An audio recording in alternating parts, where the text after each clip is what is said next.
your statuesque nature and your nose that really attracted her to you. I know, but as a teenager, I saw that this was a real fault. Really? And that's the one thing that coined it for her. She decided that that was a new look. Yeah, exactly. So what we're saying is it's not always about looking perfect. It's about having a certain look that people might find desirable. And so from that point, I mean, it's just been plain sailing, or has it been tricky? What's it been like? Well, it's a lot of hard grafting. Often it's about rejection as much as getting that gig, and it still happens. I still go to castings and I don't always get the job, but it's humbling and it's good for the soul. And I think it took me about 2 or 3 years to get off the ground. And I think often I thought, right, I've had enough, I'm going home, it's not working. So what was the turning point? Because I know you got discovered when you were 17, and then you were going for castings and all that. So what was the what was a moment, what was your defining moment when you became the Erin O'Connor that we all know? Well, I found myself on a plane to Paris. Again, I'd never been there, it was very exciting, and I got booked with a designer called Jean-Paul Gaultier, which is very exciting. And I got up onto that catwalk and I couldn't believe how much I loved it. As a very shy young girl, as soon as I was out there, I couldn't get enough. I came off my first exit and I wanted to get right back out there again, and I found my forte. And that's what I love to do, is high fashion as well as high street. That's what I know. Exactly. Yeah. Of course. Marks and Spencer's. Of course. Can't go wrong. Underwear's amazing. So you became the catwalk queen, basically. Yeah. And because actually, not a lot of people know this, but you've got a very strong background in ballet. Very strong background in Royal Ballet training. It sounds very glamorous, but actually it's because I had very bow legs when I was little. And I remember my mother taking me aged 5 and the doctor saying, she's bow-legged. We all knew I was bow-legged. The point was, the specialist said, look, send your daughter to ballet, it will realign her body and she can work on her posture. I was so tall, it seems like all my life, and very skinny. I used to have to wear weights on my wrists and ankles to build me up. But what it did do, by the time I got on the catwalk, was give me excellent posture. And you can't complain.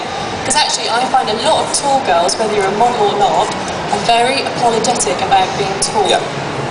The point is, if you are tall, you may as well just stand up straight and be a little bit bigger. Yeah. And embrace it. Exactly. So, the rest we've all seen on the pages of fashions, on an advertisement, and you are a huge star now. Huge. You're a very tall star. Very tall. A very, very tall lady.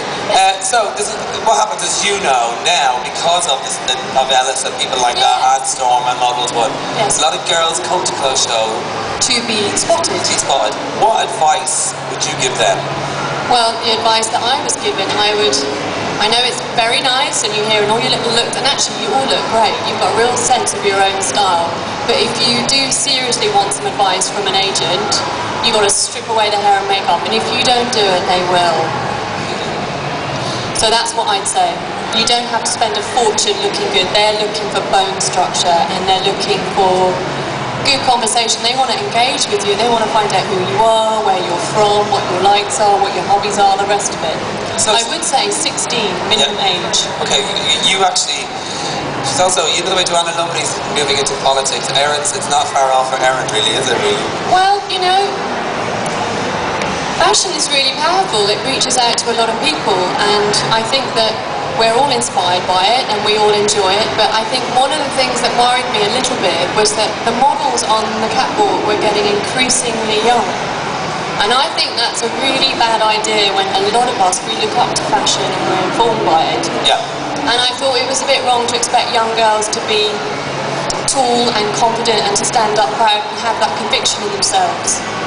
And also, it's very difficult for the audience to try and emulate themselves and look at these young girls and to find them inspirational. They're not even developed. No, not in their mind and body. So we can't really expect a lot out of them. And I think confidence is born in time, and it doesn't just come naturally. It's a brutal way of making somebody confident. So, not happy with just having that opinion. What did you do? I made it a law that girls were not permitted to work under the age of 16. Round of applause for that, thank you very much. I think that's brilliant. Well, how did you actually do that? I haven't even asked you that. I complained. Did you? Yes. Shouted and I opened my mouth and I said, this is wrong. We've got to do something about it. And now it is law. Yeah. Okay, so there's girls here all over the place. They want to take the next step. What do? Take a Polaroid, send it in? Do they go and get a portfolio professionally made? Never ever spend money on portfolios. It's instant death.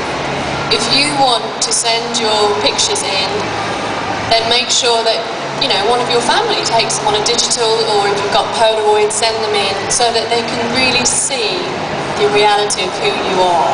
They're not interested in how well you can apply your mascara and what you look like in your bikini. It's really very much about who you are, and they can ascertain that much better when you strip away all the products. Okay, and then just whack them off to an agency and see what the response is.